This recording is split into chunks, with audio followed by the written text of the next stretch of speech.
estimate from Classic Collision, because that is the original or the preliminary estimate that was done on the file. So they went ahead and issued you the amount of that estimate, which was $613.84. So what you will do is, or what you would have to do is take that initial payment. And that wasn't a full estimate. That wasn't a full estimate. He didn't do a full assessment. Right. I was right there, and he didn't look at my car. He just Yes, he looked. There's damage underneath the bumper, forward.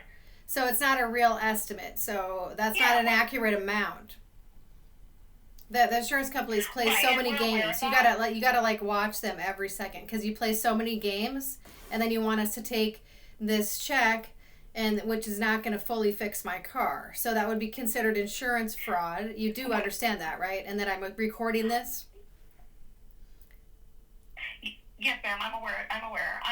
We're not stating that that's all that State Farm is going to cover, right? Okay, so they did it. The Classic Collision. They started. I'm just advising. So then what do I do from here then? Because that wasn't a real estimate. So let's get that clear. They looked at my car for like 2 minutes, and then they got all rude on me, and I had to record them because they were so rude. I couldn't believe it.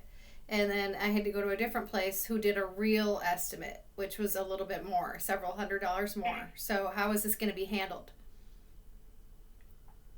Okay, so there's like processes that we now have to take, right? Because that was a preliminary estimate. I am aware that it wasn't a proper estimate, right? In your opinion, and it wasn't a proper estimate in that sense.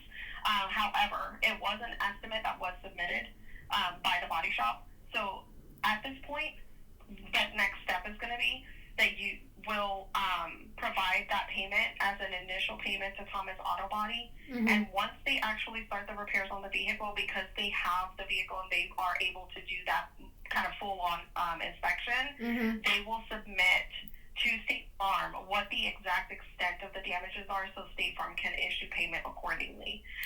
So again, this is just based off of a preliminary estimate, right? So we're not stating this is all State Farm is going to cover. This is kind of taking the next step within the process. Okay, all right. Okay, so then, so what do I do from here? Bring it over to State Farm, coordinate with them, how to get it there, when to get it there. Let me pull up real quick here. So, the vehicle is already at Thomas Auto Body, you stated? No, I just told you it's not there yet because I wasn't sure if it was approved. Everything, you're just telling me it's approved. So they said you need to bring it over and then they can get me a rental and coordinate that whole thing. So how do I get all that coordinated? Why do it's like I feel like I have to